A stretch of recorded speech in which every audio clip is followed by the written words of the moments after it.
Tratava-se de refletir sobre o lugar do pensamento social cristão na construção da cidade. O colóquio foi promovido pela Associação de Estudantes de Teologia de Lisboa da Universidade Católica Portuguesa e desafiava a olhar o atual momento e os desafios que cabem aos crentes. O papel do cristão, penso eu, que passa fundamentalmente por discursar o mínimo possível e por agir maximamente possível no sentido daquilo que tem sido já o discurso, e felizmente que tem sido, da Igreja desde há uns tempos a esta parte, que é o discurso acerca do bem comum.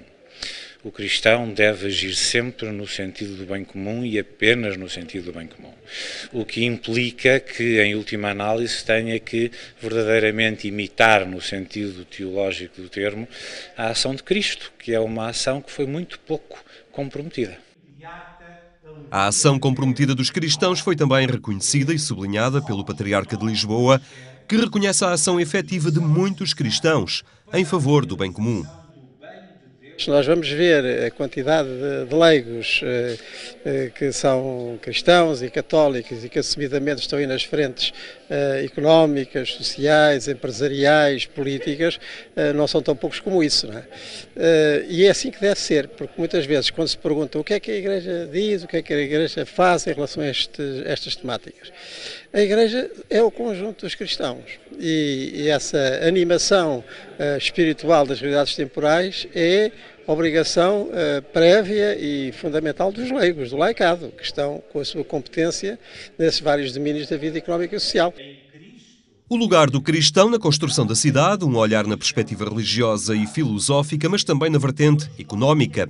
Esta foi abordada por Manuela Ferreira Leite, que destacou o Papa Francisco e o apelo para que o primado da pessoa humana esteja na base das políticas económicas.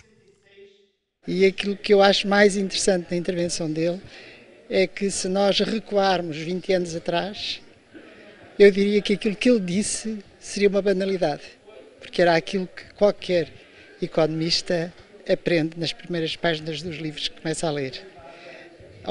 Mas presentemente não é nenhuma banalidade, é um desafio, algo que efetivamente põe à consideração e ao pensamento das pessoas, portanto, o que significa efetivamente uma mudança naquilo que têm sido os princípios que têm orientado as políticas económicas.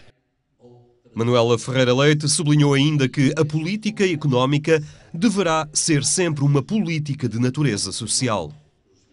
Sendo de natureza social, são as pessoas que devem estar presentes na definição dessas políticas e na preocupação das suas consequências, especialmente. E é evidente que isso não é, neste momento nós vivemos sob o primado dos mercados. E o mercado é dinheiro, não é propriamente nem valores nem alma. O lugar do pensamento social cristão na construção da cidade, um espaço de debate a sublinhar os desafios que cabem aos crentes na edificação do bem comum.